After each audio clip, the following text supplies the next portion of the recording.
And I remember one day going with a team of about 8 different clergy and theologians from throughout Asia, made of Japanese, Korean, Indian, Chinese, Sri Lankan, and Thai people. And we had to stop at Te Puke. And at the time, Bishop Manu Bennett was living in his own house at Te Puke.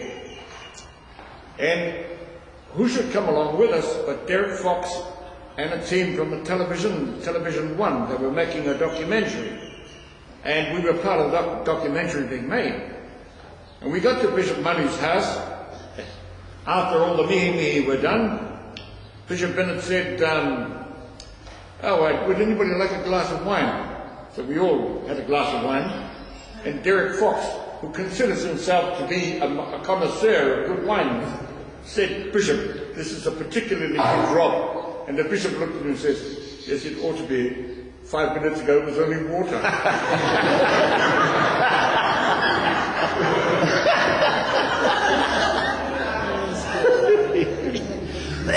Well, I have not yet been to a wedding where there has been no wine. One of these I may surprise myself and go to one. Even my Mormon relatives, who are forsworn to never touch the stuff. When I took a wedding in Melbourne about 15 years ago, there was tons of wine. In fact, we needed the wine because about an hour into proceedings, someone from the back kitchen came and said, hey Chief, the hangi's not cooked. What do we do? I said, well, eat it. Then he said, it's not cooked. I said, okay. Let's think while we're getting it. So luckily they were full of, it was full of relatives from Ngati Pro.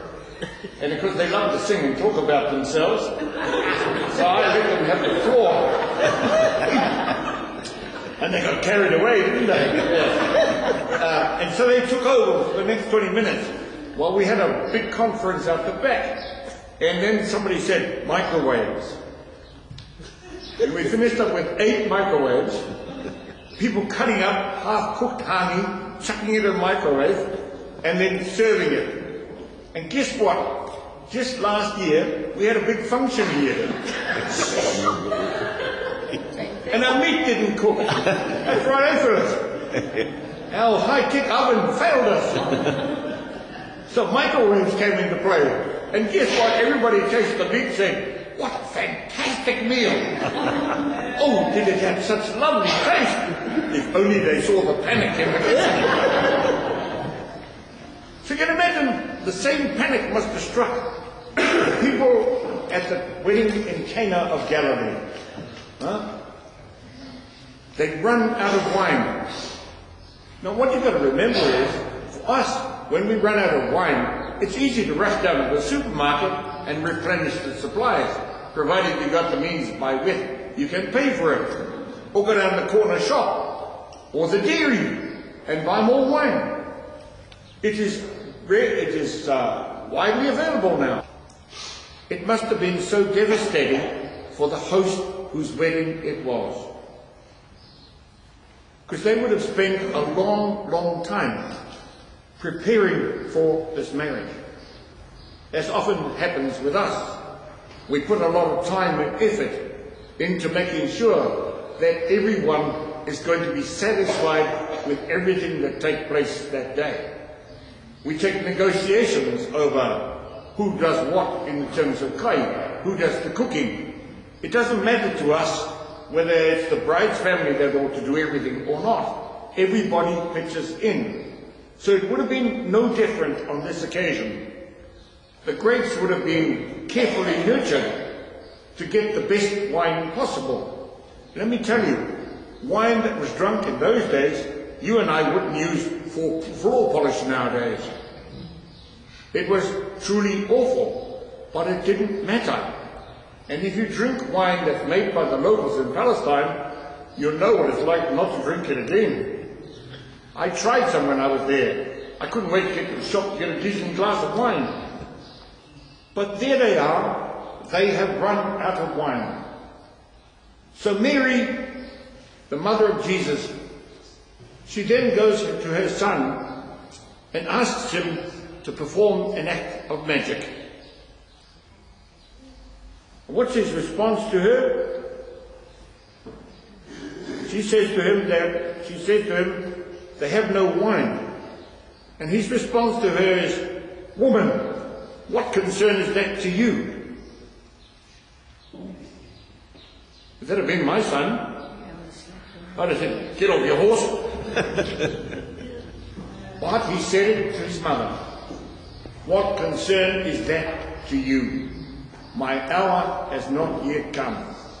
But he then readjusts himself, as they say, and then says to the servants, see those pots?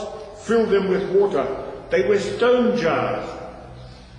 Now there's a big difference between a stone jar and a pottery jar. A pottery jar is porous. A stone jar is solid. Nothing can get in or out of it. There's nothing seeps in it. So the water in those jars were used for the purification rites. And that's why they use stone jars. And Jesus wanted to use the stone jars for the purpose that he had in mind. When they filled them, he said to them, now give that water to the host of the house, or to the bridegroom, or to whoever. And when they had tried it, they said, the comment comes back, it is always the best wine that is served first.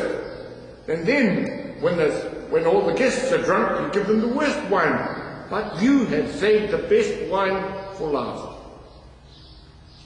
I remember one time we had a function in the vicarage, a fundraising function, and the only wine I could afford came from some Dalmatian vineyard out west.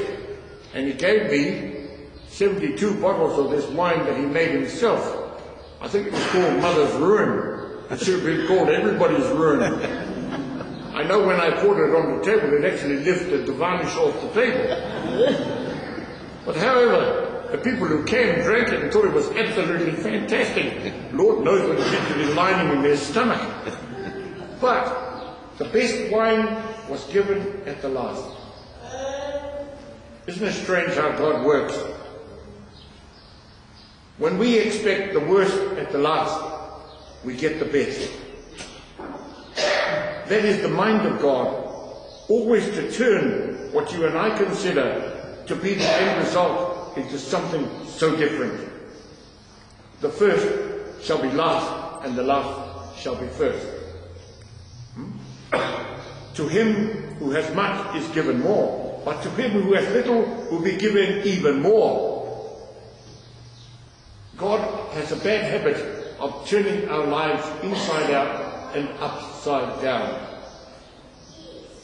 How do we respond to each other as human beings when we find ourselves in similar situations? Do we always give the best at the last? Or do we give the best to the first and then, hey, whatever's left, you get? There's a proverb in Māori that says, hei mua kai kai, hei muri kai huare. It's a terrible proverb because it denigrates other human beings.